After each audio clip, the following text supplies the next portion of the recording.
Is flock safety eavesdropping on private citizens?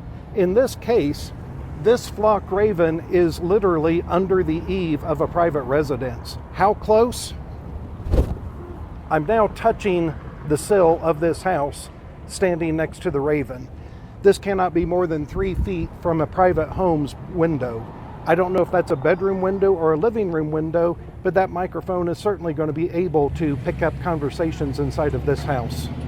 I am very salty and uncomfortable about something today. Something I've known about for a while, but I haven't really talked about that much, is that Flock Safety, who I assume needs no introduction at this point, works with third-party cameras. Which means that if you owned a store and you installed this retail network surveillance camera in your parking lot, Flock will happily act as a middleman and ingest and aggregate the data from it. Stick with me, it's going to get a lot worse. Maybe you happened to see this video of me speaking at Dunwoody's City Council 2 weeks ago. We could go to the nearest Falcon camera right now, and that's thanks to Jason Hunyar. Jason has been getting quotes and invoices in the millions of dollars just to be able to know what the police are searching on Flock cameras via open records requests. And when you see some of the information that he's dug up, you'll understand why he's not letting this go. So right off the bat, Flock is very clear about who is allowed to access footage and data in both their marketing materials and their contracts. For example, no unauthorized users, including Flock Safety employees, have access to the footage. Okay, well, a Dunwoody police officer by the name of Bob Carter searched the Flock database 63 times last year for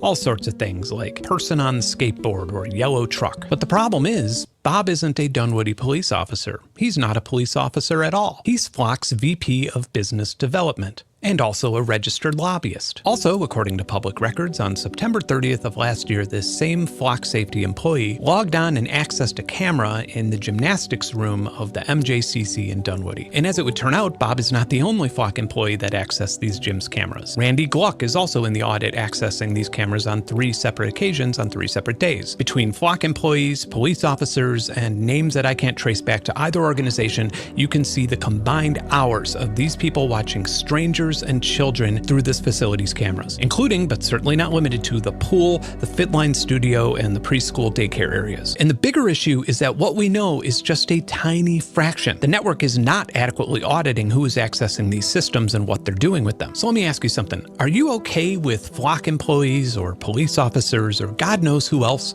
remotely watching your children practice gymnastics, or watching your family members stretching or running on a treadmill? Will someone please explain to me how the fuck this makes anyone safer? I can't believe that this is an argument that I have to say out loud, but children have the right to practice a fucking cartwheel without the police or some dudes at a tech company watching them. Jason Hunyar, thank you for volunteering so much of your time and money in fighting this. I look forward to seeing your statement at next week's City Council meeting. I am very salty and uncomfortable.